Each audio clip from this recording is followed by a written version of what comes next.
এই যে বন্ধুরা, ভালোবাসার সকল রকমের গল্প পেতে আমাদের উম্মে ডায়েরি চ্যানেলটি সাবস্ক্রাইব করে পাশে থাকা বেল আইকনটি বাজিয়ে অল বাটনে ক্লিক করুন। আম্মু, খাইয়ে দাও। আজ আমি সাহেরা খাতুন, তুমি এখন আমার মনে নেই ববি। মাকে তুমি খুব হার্ট করেছো। মার কখনো মন থেকে তোমাকে ভালোবাসতে পারবে না, আদর করে খাইয়েও দিতে পারবে না। তোমার জন্যে তোমার বোনের সাংসারিক জীবনটাও ভেঙে যাচ্ছে।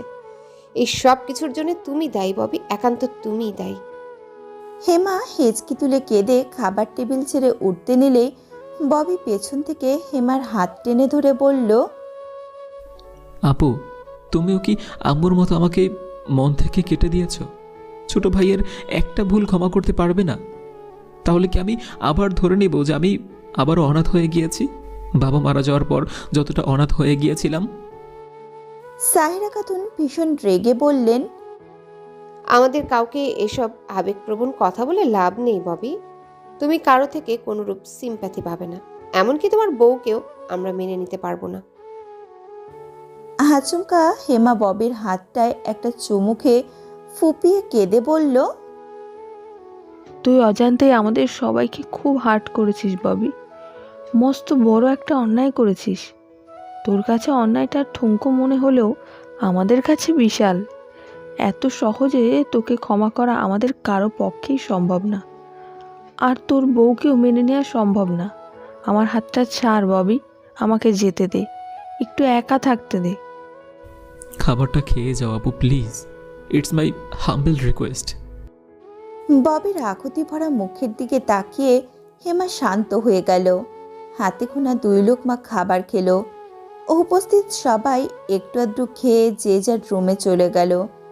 সাহেরা খাতুন রুমে প্রবেশ করার পূর্বে ববিকে ডেকে বললেন, তোমার বউকে যেন আমার ত্রিসীমানায় না দেখি, কথাটা মনে রেখো। ববি কিছু বলার পূর্বেই সাহেরা খাতুন রুমের দরজা আটকে দিলেন। ববি বিষণ্ণ মন নিয়ে রুমে প্রবেশ করতেই দেখল লিলি বেডের এক কোণায় নিজেকে যথেষ্ট গুটিয়ে অন্যপাশ ফিরে শুয়ে আছে। দীর্ঘ একটা শ্বাস ছেড়ে ববি রুমের দরজায় খিল দিয়ে ঘড়ির দিকে তাকিয়ে দেখল দুপুর 3:30 বাজছে। স্টাডি টেবিলের দিকে নজর পড়তেই ববির চোয়াল শক্ত হয়ে এলো। খাবারটা ববি যেমন দেখে গেছে, খাবারটা এখনও ঠিক তেমনই একটা ভাতও জায়গা থেকে নড়েনি। প্রচণ্ড ক্ষিপ্ত হয়ে ববি লিলির সম্মুখে দাঁড়িয়ে লিলিকে 2 হাত দিয়ে ঝাঁকিয়ে বলল, লিলি, হেই স্টুপিড গার্ল, গেট আপ। ববির তীক্ষ্ণ স্বরের হাঁকটাকে লিলি হুড়মুড়িয়ে শোয়া থেকে উঠে বসল। কাঁধে থেকে তার শাড়ি অলরেডি খসে পড়েছে। আপাতত সেই দিকে দৃষ্টি নেই লিলির। লিলির দৃষ্টি এখন রুদ্রমূর্তি ধারণ করে তার পাশে বসে থাকা ববির ওপরে। ঘুমে আচ্ছন্ন ঘোলা ঘোলা 2 চোখে লিলি ববির দিকে তাকিয়ে অস্পষ্ট স্বরে বলল, কি হয়েছে ববি ভাই? খারাপ কিছু হয়েছে? এভাবে ডাকছেন কেন? মামানি একটু আগে তোমাকে কি বলে গেছে? লিলি ফ্যাল ফ্যাল চোখে তাকিয়ে বলল, কি বলে গেছে? ববি তার কিরমির করে বলল, ডোন্ট কল মি ভাই। হাজব্যান্ডকে ভাই ডাকা যায় না। তাহলে কি ডাকবো? ববি কপাল চাপড়ে বলল, নাম ধরে ডাকবে, নাম ধরে। লিলি দীর্ঘ একটা হামি তুলে বলল, ঠিক আছে। আচমকা ববি লিলির বাম হাতটা চেপে ধরে বলল, খাবারটা এখনো খাওনি কেন? লিলি ব্যথায় নাক মুখ কুঁচকে বলল, আপনি এখনো খাননি তাই? কে বললো আমি খাইনি? কেউ না, আইডিয়া করে বললাম। তোমাকে এত আইডিয়া করতে কে বলেছে? লিলি মাথা নিচু করে হাতের ব্যথায় কুকাচ্ছে। লিলির হাতটা ছেড়ে ববি মাথা নিচু করে সামনের চুলগুলো টানছে আর বলছে, আমি জাস্ট নিতে পারছি না এত পেইন। ওইদিকে আমার পুরো পরিবার, আর এদিকে তুমি। পরিবারের লোকদের কোনো রকমে ম্যানেজ করতে পারলেও আমি তোমাকে ম্যানেজ করতে পারছি না লিলি। তুমি এত গম্পাট কেন? হ্যাঁ, পরিস্থিতি কেন বোঝার চেষ্টা করো না? কেন নিজের খেয়াল রাখতে জানো না? কেন অনুমানের বসে এত কিছু ভেবে নাও? আমি জাস্ট পারছি না তোমাকে নিয়ে, একদম পারছি না। লিলি ছোট আওয়াজে বলল, আমি খুব সহজে সবাইকে আপন করে নিতে পারি না ববি। পরিস্থিতিও মানিয়ে নিতে পারি না, বুঝতে অনেকটা সময় লাগে আমার। আসলে কখনো এরকম পরিস্থিতি শিকার হয়নি তো, তাই সময় লাগছে আমার। তার উপর আমি গ্রামের মেয়ে, অত চঞ্চল বা চতুর নই, নিজের খেয়ালও আমি রাখতে পারি না। হুটহাট অবিবেচকদের মতো সিদ্ধান্ত নিয়ে বসি। আপনাকে অকারণে কষ্ট দেওয়ার জন্য আমি সত্যি খুব অনুতপ্ত ববি। Please forgive me. লিলির দিকে এক পলক তাকিয়ে ববি সাথে সাথেই চোখ নামিয়ে ছোট আওয়াজে লিলিকে বলল। শাড়িটা ঠিক করো। নিজের দিকে তাকিয়ে লিলি তাড়াহুড়ো করে শাড়িটা বুকে জড়িয়ে নিল। মনে মনে বিড়বিড়িয়ে বলল, গড নোস উনি আমাকে কি ভাবছেন। বসা থেকে উঠে ববি খাবারের প্লেটটা লিলির দিকে এগিয়ে বলল। ফ্রেশ হয়ে খাবারটা খেয়ে নাও। লিলি মাথা নিচু করে বেড ছেড়ে উঠে সোজা ওয়াশরুমে ঢুকে পড়ল।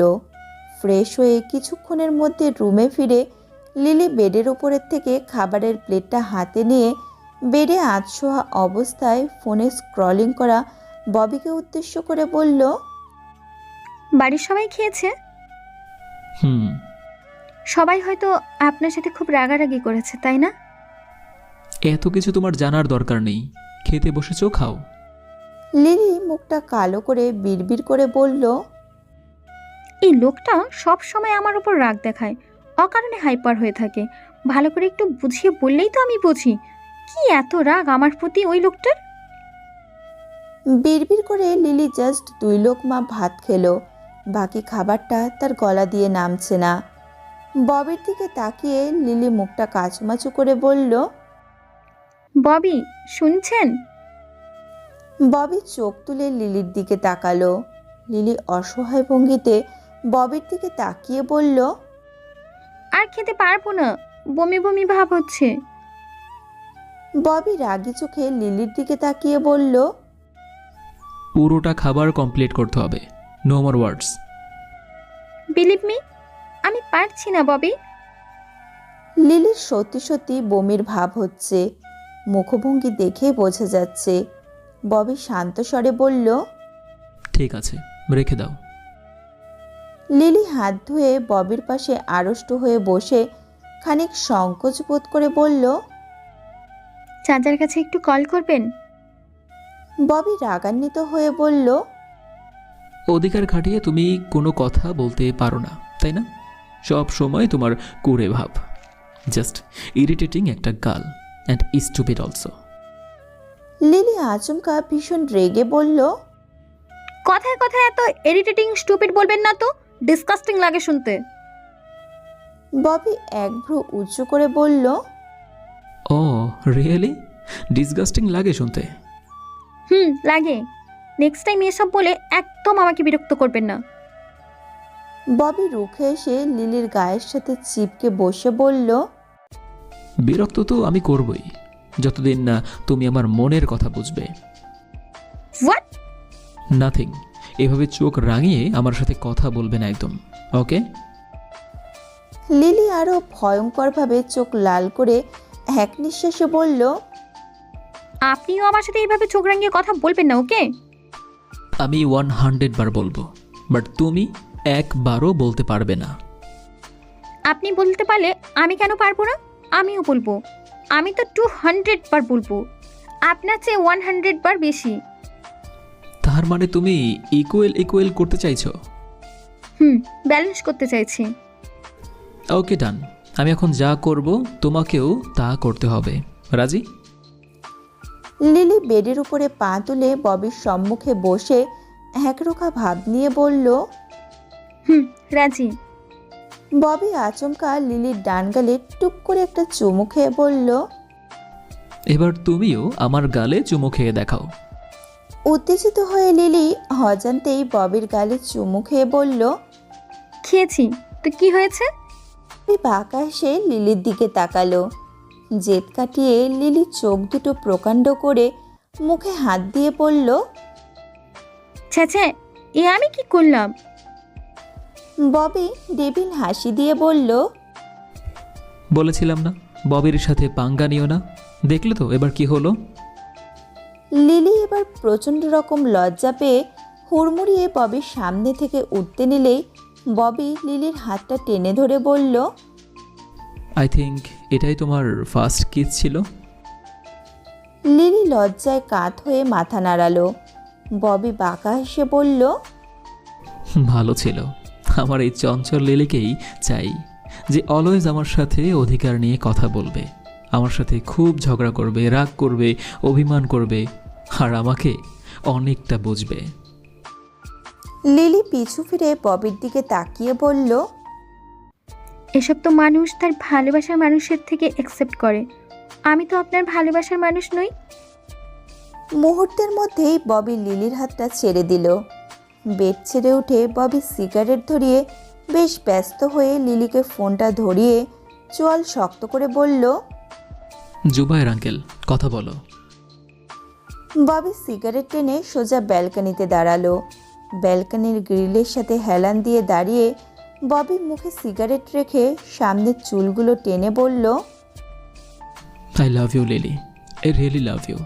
আই ডোন্ট নো তুমি কবে আমার মনের কথা জানবে বা বুঝবে, তবে এত সহজেই আমি তোমাকে আমার মনের কথা জানাতে বা বুঝতে দেব না। বছরখানিক সময় দিতে চাই তোমাকে, যথেষ্ট দূরে রাখতে চাই তোমাকে।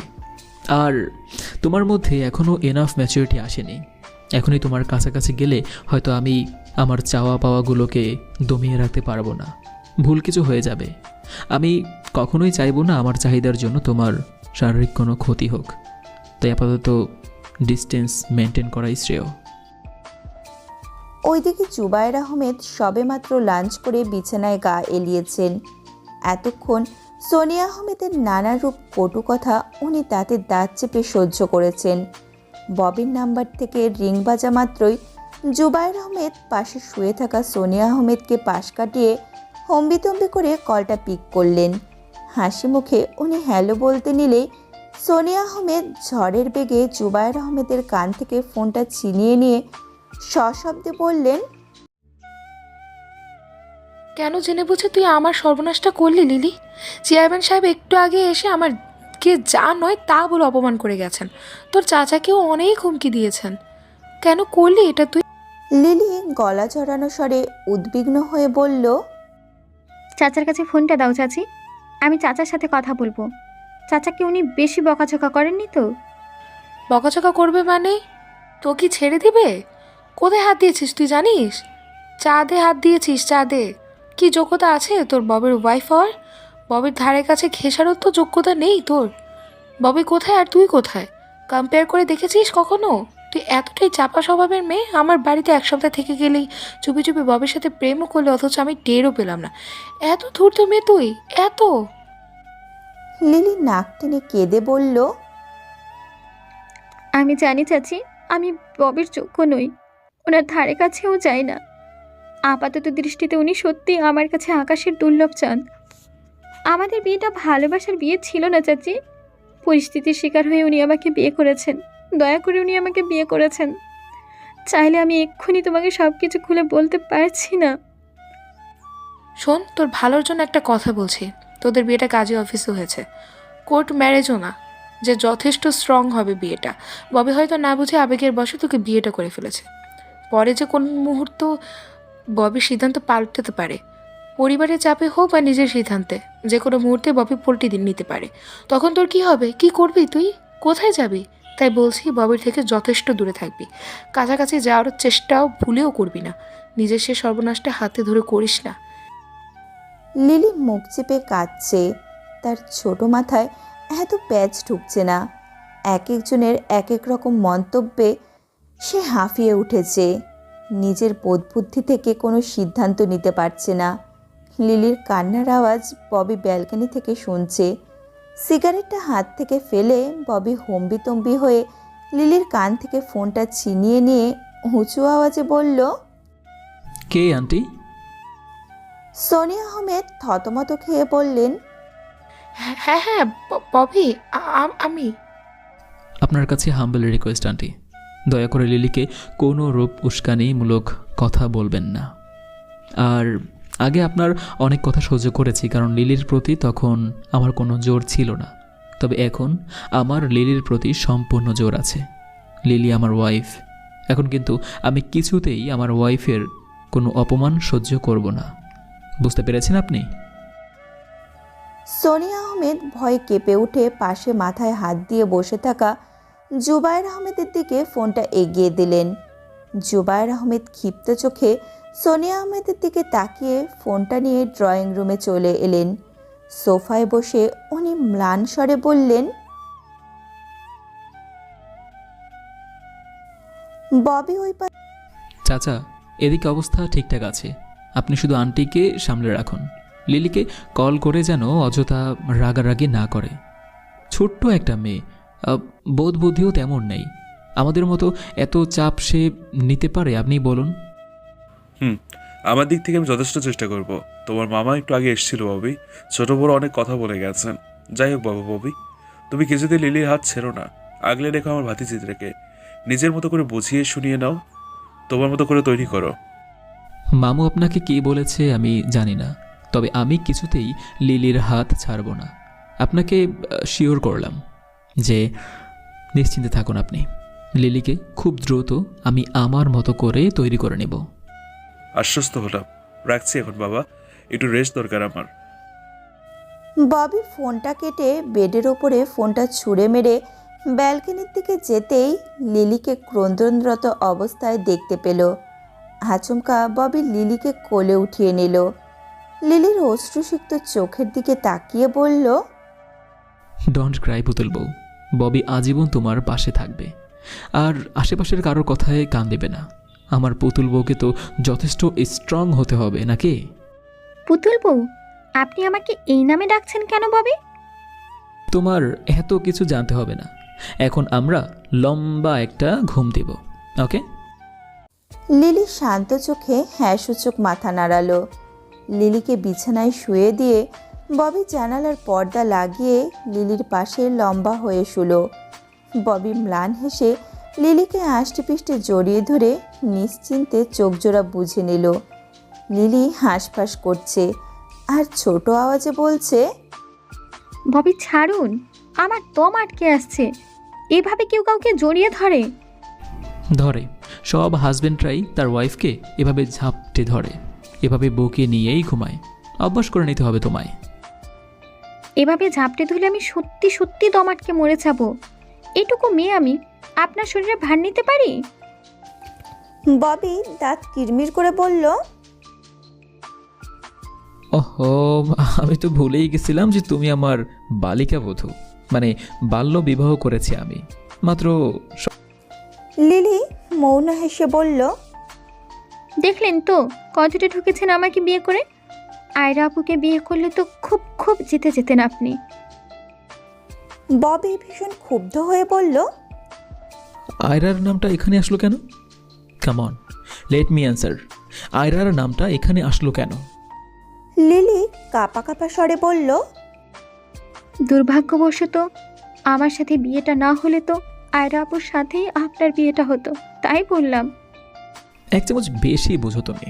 অযথা তোমার সাথে রুড বিহেভ করি না আমি। রিডিকিউলাস। তাই তো, আমি তো রিডিকিউলাসই।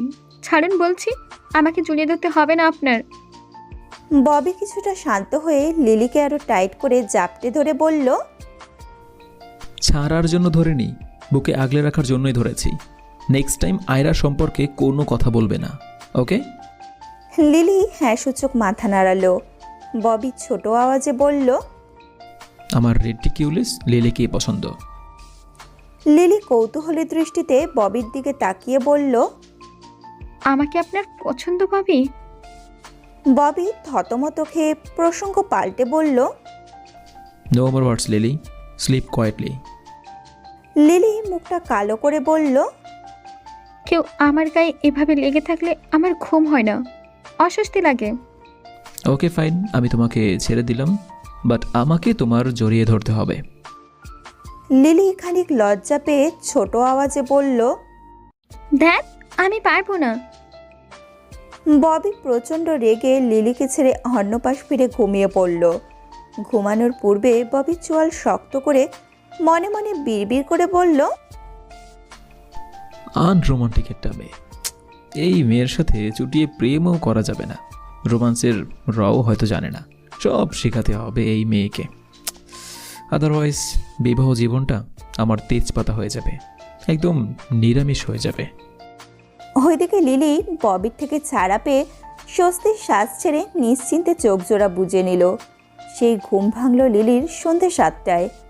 পিটপিট চোখে লিলি পুরো রুমটায় চোখ বুলাতেই ঘড়ির দিকে তাকিয়ে দেখলো সন্ধে 7টা বাজছে। চোখ জোড়া প্রকাণ্ড করে লিলি হুড়মুড়িয়ে শোয়া থেকে উঠে পাশ ফিরে তাকাতেই ববির জায়গাটা ফাঁকা দেখল। শাড়িটা ঠিক করে লিলি মাথায় হাত দিয়ে গম্ভীর স্বরে বলল, ইস, কতটা লেট হয়ে গেল ঘুম থেকে উঠতে। উনি কোথায় চলে গেলেন কি জানি। অমনি ওয়াশরুমের দরজা ঠেলে ববি টাওয়াল হাতে নিয়ে মুখ মুছতে মুছতে বেশ ব্যতিব্যস্ত হয়ে রুমে প্রবেশ করলো। ববিকে দেখা মাত্রই লিলি স্বস্তির শ্বাস ছেড়ে বলল, থ্যাঙ্কস গড, উনি কোথাও যাননি। তন্মধ্যেই ববির চোখ পড়ল লিলির দিকে। তোয়ালটা লিলির গায়ে ছুঁড়ে মেরে ববি অ্যাশ কালার একটা টি শার্ট গায়ে জড়িয়ে ব্যস্ত স্বরে লিলিকে বলল, ফ্রেশ হয়ে নাও, মামানি একটু পরে হালকা নাস্তা দিয়ে যাবেন, খেয়ে নিও। লিলি প্রশ্নবিদ্ধ চোখে ববির দিকে তাকিয়ে বলল, কোথায় যাচ্ছেন আপনি? ববি ড্রেসিং টেবিলের সামনে দাঁড়িয়ে চুলটা সেট করছে আর বেশ ভাব নিয়ে বলছে, আপুর শ্বশুর বাড়িতে, ডিনারের আগেই ব্যাক করব। লিলি বেশ উত্তেজিত হয়ে বলল, ওই আয়রা আপুর বাড়িতে?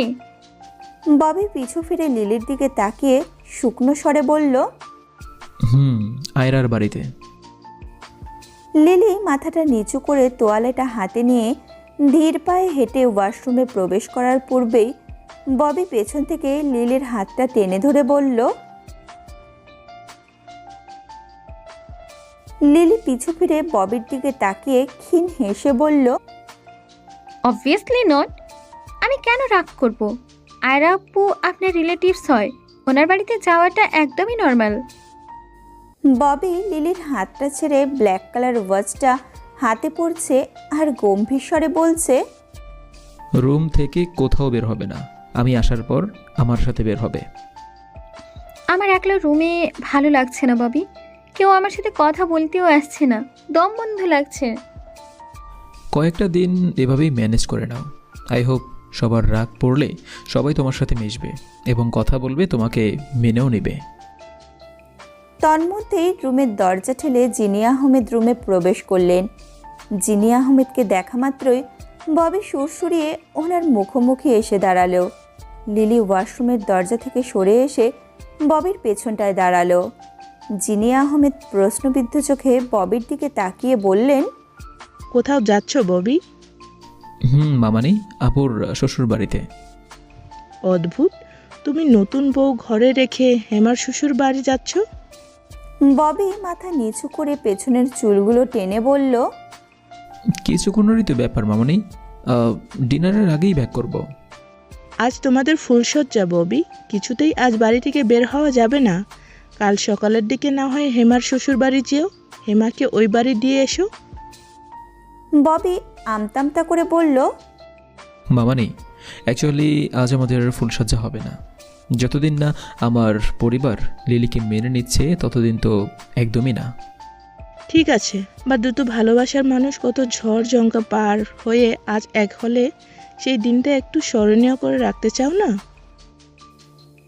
ববি কিছু বলার পূর্বেই লিলি ছোট আওয়াজে জিনিয়া আহমেদকে উদ্দেশ্য করে বলল, থাক না মামনি, উনি যেহেতু চাইছেন না। ববি বেশ রাগান্বিত হয়ে ঝাঁঝালো স্বরে লিলিকে বলল, বড়দের মাঝখানে সে কথা বললে কেন? এই সাহস তোমাকে কে দিয়েছে? যাও বলছি, এক্ষুনি ওয়াশরুমে যাও। নেক্সট টাইম যেন এসব বেয়াদবি চোখে না পড়ে, ওয়ার্ন করলাম। চোখের জল ছেড়ে দিল লিলি, দৌড়ে ওয়াশরুমে ঢুকে পড়ল। জিনিয়া আহমেদ বিরক্তি নিয়ে ববির দিকে তাকিয়ে বলল, মেয়েটাকে ভেবে ধমকালে কেন? ভালো করে বোঝালেই তো মেয়েটা বুঝতো। আমার সামনে এভাবে মেয়েটাকে ইনসাল্ট করাটা তোমার ঠিক হয়নি। ববি নিজেকে কিছুটা শান্ত করে বলল, ভদ্রভাবে বুঝিয়ে এই মেয়েকে ঠিক করা যাবে না মামানি। এভাবে ধমকিয়েই একে ঠিক করতে হবে। মাথায় কোনো ঘিলুই নেই, চূড়ান্ত গম্ভাট এই মেয়ে। বাদ দেওয়ার কথা, আমি বলতে চাইছি আজ ফুলসজ্জাটা হবে না। আগামী 2 বছরের আগে তো একদমই না। আপুকে নিয়ে আজই আমি জিজুর বাড়ি যাচ্ছি, ওই দিকটা সামলে আসছি। একসাথে এত প্যারা নিতে পারছি না আসলে, আর একটা একটা করে ছাঁটাই করতে চাই। জিনে আহমেদ দীর্ঘশ্বাস ছেড়ে বললেন, তোমার ইচ্ছে ববি, তোমার যা ভালো মনে হয়। ববি কিছুটা সংকোচ বোধ করে জিনে আহমেদকে বলল, মামানি, তোমার কোনো সুতি বা জামদানি কাপড় আছে? কেন ববি, লিলির জন্য? আসলে লিলি জর্জেট শাড়ি সামলাতে পারছে না, তাই বলছিলাম। বাহ, বইয়ের খুব খেয়াল রাখছো দেখছি। ববি ভীষণ লজ্জা পেয়ে জিনে আহমেদকে পাশ কাটিয়ে রুম থেকে প্রস্থান নিচ্ছে, আর পেছন থেকে জিনে আহমেদকে উদ্দেশ্য করে বলছে, লিলিকে একটু দেখে রেখো মামানি, রুম থেকে যেন কোনো মতেই বের না হয়। ঠিক আছে ববি, তুমি যাও, আমি আছি। হেমার রুমে প্রবেশ করতেই ববি মাথা নিচু করে বিছানায় বসে থাকা হেমাকে উদ্দেশ্য করে বলল, আপু, রেডি হয়ে নাও, তোমার শ্বশুরবাড়ি যাব। হেমা চোখ তুলে ববির দিকে তাকিয়ে তীক্ষ্ণ স্বরে বলল, কোন মুখে তুই এই বাড়ি নিয়ে যাবি ববি?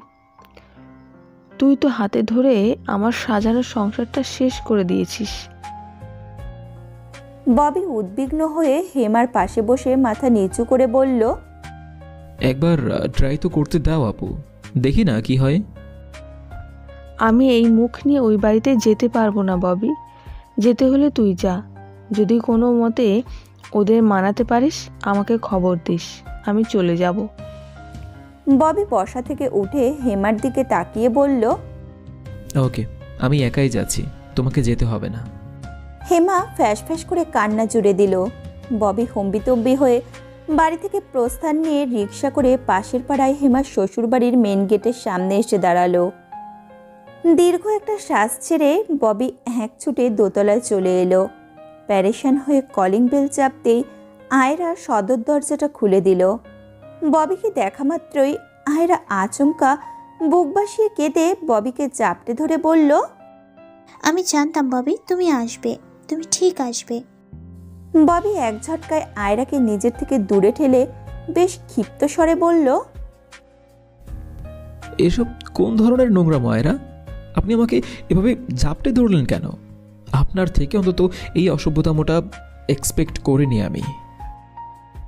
আয়রা ডুকরে কেঁদে বেশ রূঢ় স্বরে বলল, আমার ছোঁয়া তোমার অসভ্যতম মনে হয়, নোংরামো মনে হয়, তাই না ববি? অথচ ওই গ্রাম্য মেয়েটার ছোঁয়া তোমার খুব ভালো লাগে, পবিত্র লাগে।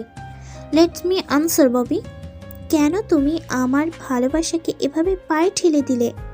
কেন তুমি ওই গ্রাম্য মেয়েটাকে বিয়ে করলে?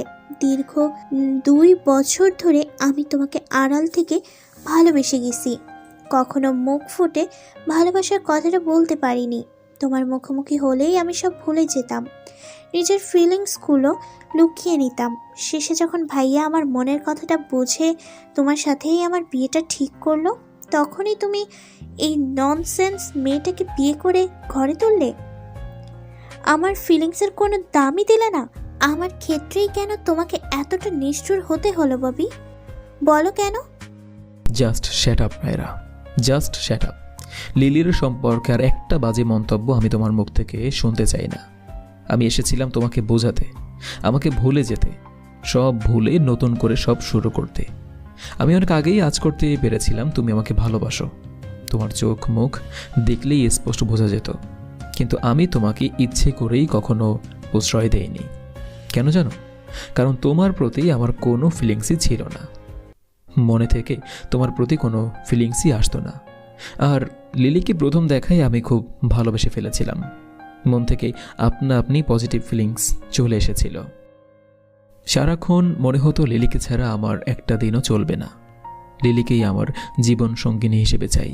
নিজের পরিবারের সাথে যুদ্ধ করে হোক বা পুরো পৃথিবীর সাথে যুদ্ধ করে হোক, যে কোনো মূল্যেই লিলিকে আমার চাই। আমার এই অদম্য চাওয়াকে আমি বাস্তবে রূপ দিতে পেরেছি আয়রা। লিলিকে আমি সারা জীবনের জন্য পেয়ে গিয়েছি। আমার ওয়াইফ হিসেবে লিলি বেস্ট। পুরো পৃথিবী আমার ওয়াইফকে যতই হেই করুক, আমি জানি আমি কি পেয়েছি। আয়রা হতভম্ব হয়ে দাঁড়িয়ে আছে, চোখ থেকে তার টলমলিয়ে পানি পড়ছে। ববি অল্প সময় দম নিয়ে শান্ত স্বরে আয়রাকে বলল, দেখো আয়রা, তোমার সাথে যা হয়েছে খুব খারাপ হয়েছে। বিয়েতে মত দিয়েও আমি তোমাকে বিয়েটা করিনি। এর জন্য আমি ভীষণ দুঃখিত, লজ্জিত, অনুতপ্ত। ভুলটা যেহেতু হয়েই গিয়েছে, হাজার চাইলেও আর শুধরানো যাবে না। আবার এই ভুলটাকে ধরেই বর্তমানটাকে নষ্ট করা যাবে না।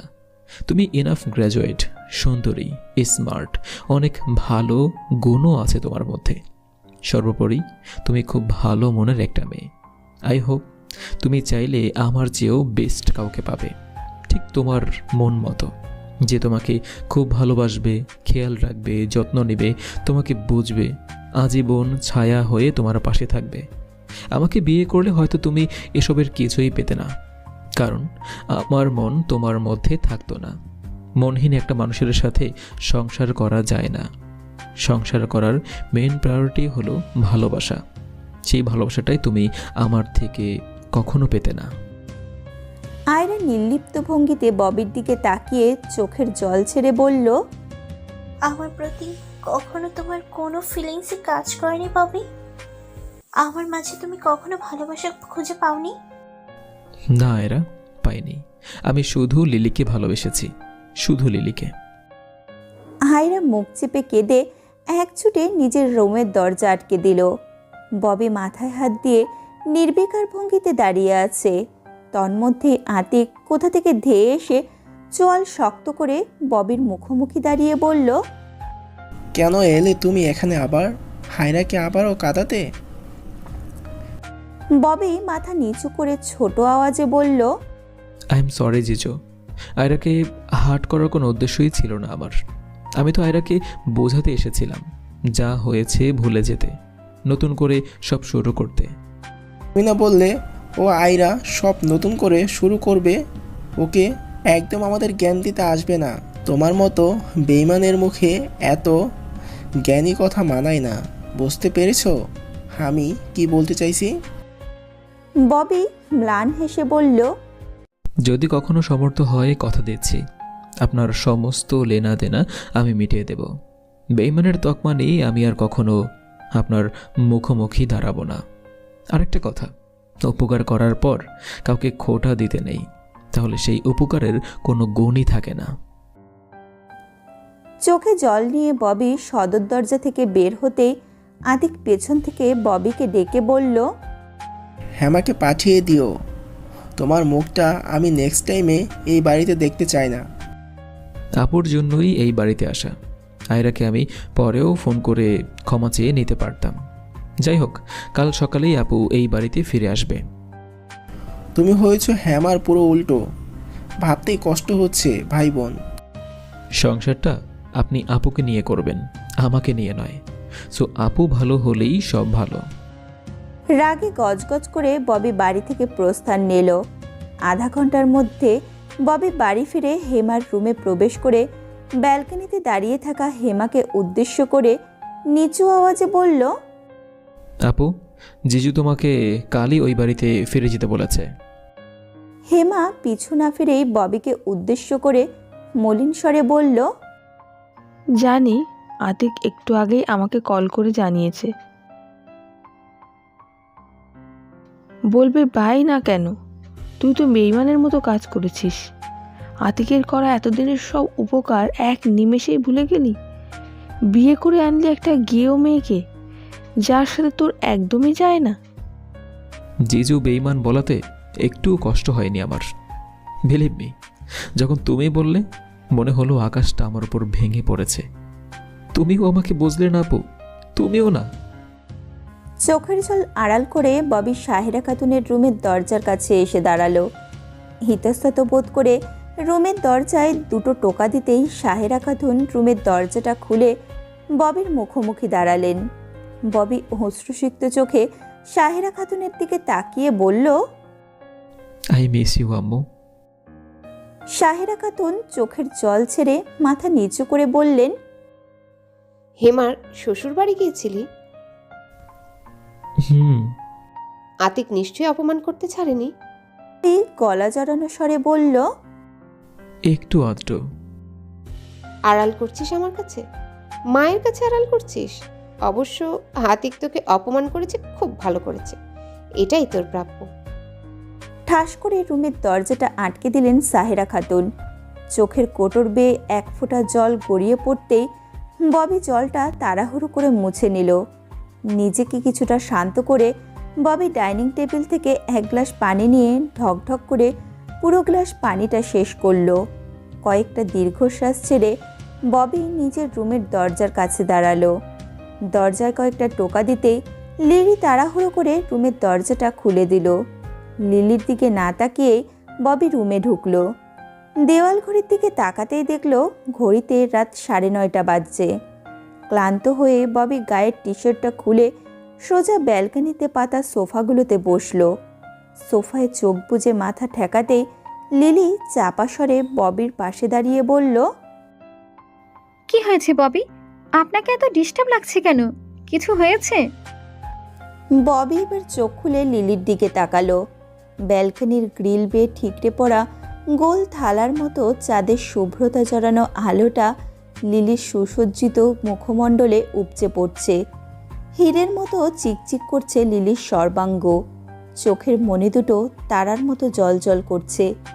লিলিকে অপরূপ এক সৌন্দর্যের আধার মনে হচ্ছে। নিমেষের মধ্যেই ববির সমস্ত ক্লান্তি, বিষণ্ণতা, দুশ্চিন্তা উধাও হয়ে চোখ দুটো মুগ্ধতায় ভরে উঠল। লিলি আজ খুব সেজেছে। নীল রঙের জামদানি কাপড় পরেছে, মোটা করে চোখে কাজল পরেছে। হরিণের মতো টানা টানা চোখ দুটো ববির দৃষ্টি হরণ করছে। গোলাপি ওষ্ঠদয়ে লাল লিপস্টিক ববিকে মাতাল করে তুলছে। নাকে পাথরের বড় নাকফুল, গলায় স্বর্ণের প্রেমপাশা চেন, হাতে গোল্ডেন দুটো চিকন চুড়ি, কানে স্বর্ণের সুই সুতো দুল। সব মিলিয়ে আজ লিলিকে ববির বালিকা বধূ লাগছে। ববির এহেন নিঃশব্দ চাহনিতে লিলির দৃষ্টি সংকুচিত হয়ে এলো। ববির থেকে চোখ ফিরিয়ে লিলি মাথা নিচু করে দাঁড়িয়ে পড়ল। ববি ঘোর কাটিয়ে মাথা চাকিয়ে ছোট আওয়াজে বলল, কে সাজিয়েছে এভাবে? মামানি? আমি সাজতে চাইছিলাম না, মামনি জোর করে সাজিয়ে দিলেন। ববি স্থির দৃষ্টিতে লিলিকে তার দিকে আহ্বান করে বলল, এদিকে এসো। লিলি চোখ তুলে ববির দিকে তাকিয়ে বলল, আগে বলুন আপনার কি হয়েছে? মন খারাপ কেন? ববি হ্যাচকা টান দিয়ে লিলিকে তার অস্থিমজ্জায় বসিয়ে লিলির কাঁপা কাঁপা চোখের দিকে তাকিয়ে বলল, কিছু হয়নি। আমার সমস্ত মন খারাপ তোমার একটু চাহনিতেই কোথাও একটা বিলীন হয়ে যায়। লিলি ফ্যাল ফ্যাল চোখে ববির দিকে তাকিয়ে বলল, তাই? আমার চাহনিতে কি এমন বিশেষত্ব আছে ববি? তুমি বুঝবে না। লিলি নিশ্চুপ হয়ে গেল। ববি আচমকা লিলির কপালে দীর্ঘ একটা চুমু খেয়ে বলল, সরি পুতুল বউ। লিলি বিস্মিত চোখে ববির দিকে তাকিয়ে বলল, সরি কেন? ওই সময় তোমার সাথে খুব রাগারাগি করেছিলাম, তাই। লিলি মুখটা কালো করে বলল, আমি ভুল করেছি, আপনি শাসন করেছেন, এতে সরি বলার কি আছে? আছে, অবভিয়াসলি আছে। আই নো তুমি অনেক হার্ট হয়েছ। মোটেও না। তাহলে কাঁদছিলে কেন? লিলি থতমত খেয়ে বলল, কোথায় কাঁদছিলাম?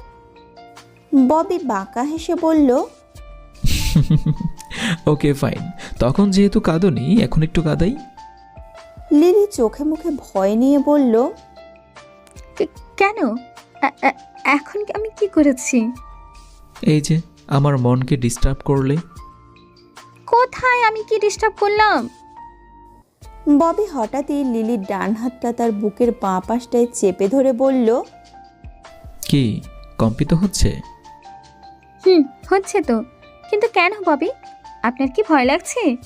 আকস্মিক ভয় পেলে আমার বুকটাও এভাবে ধরপড় ধরপড় করে কম্পিত হয়, বিশেষ করে আপনি যখন আমাকে বকেন, উঁচু গলায় কথা বলেন তখন। ভয় পেলেই হার্টবিট কম্পিত হয় না লিলি, অন্য আরেকটা কারণেও হার্টবিট কম্পিত হয়। একদিন তুমি ঠিক বুঝবে সেই কারণটা।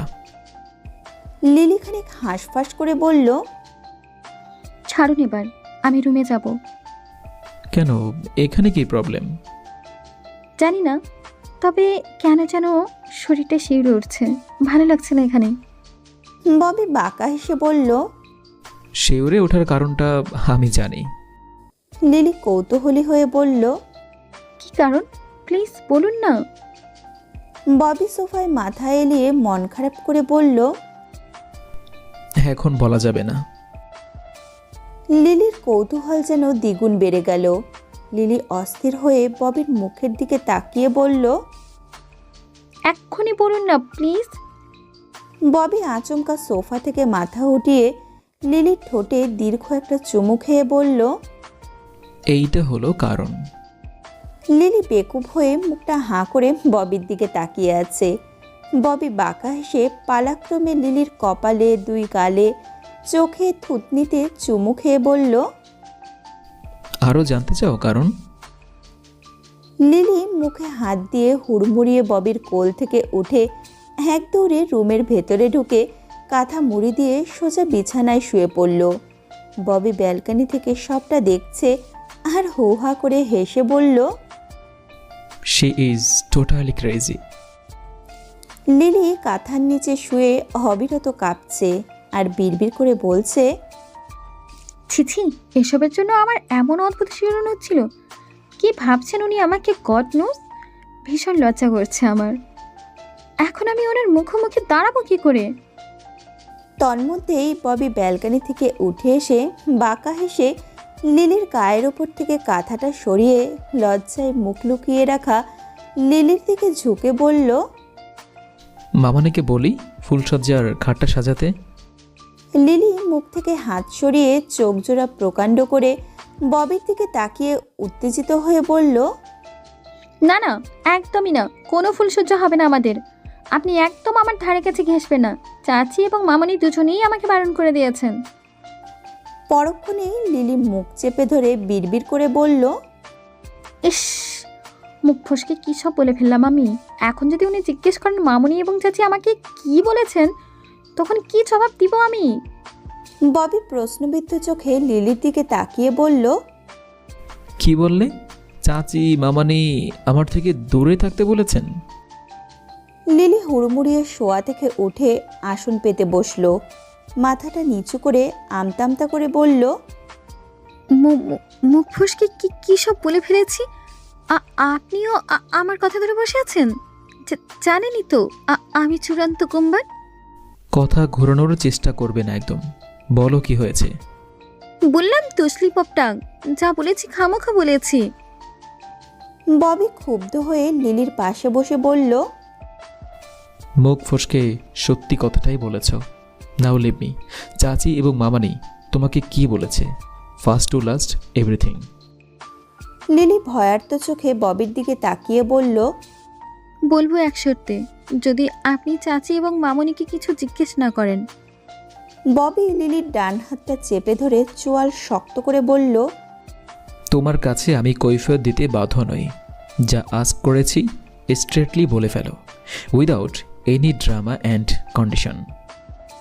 লিলি মুখটা কাচুমাচু করে বলল, মামনি বলেছেন আমি এখনো ছোট, এনাফ ম্যাচিউর হইনি, তাই আপনার থেকে 2-1 বছরের দূরে থাকতে, কিছু বছর সময় নিয়ে নিজেকে তৈরি করতে, স্টেবল করতে, শারীরিক সম্পর্ক ছাড়াও মানসিক সম্পর্ক তৈরি করতে, আপনার পাশাপাশি থাকতে, আপনার যত্ন নিতে, আপনার খেয়াল রাখতে, আপনাকে ভালোবাসতে।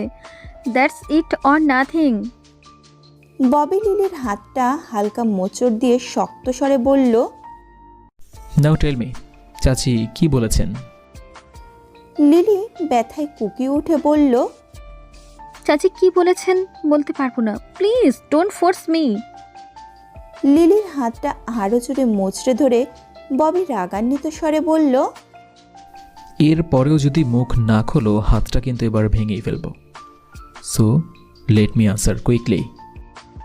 লিলি ব্যথায় কুকিয়ে মরছে। ববির ক্ষুব্ধ দৃষ্টির কাছে লিলির কুকিয়ে ওঠা ডাজন্ট ম্যাটার। লিলি বেশ বুঝতে পেরেছে সত্যিটা না শোনা অবধি ববি কিছুতেই লিলিকে ছাড়বে না, উল্টে আরও পিশাচ হয়ে উঠবে। বাধ্য হয়ে লিলি গলা জড়ানো স্বরে চোখের জল ছেড়ে বলল,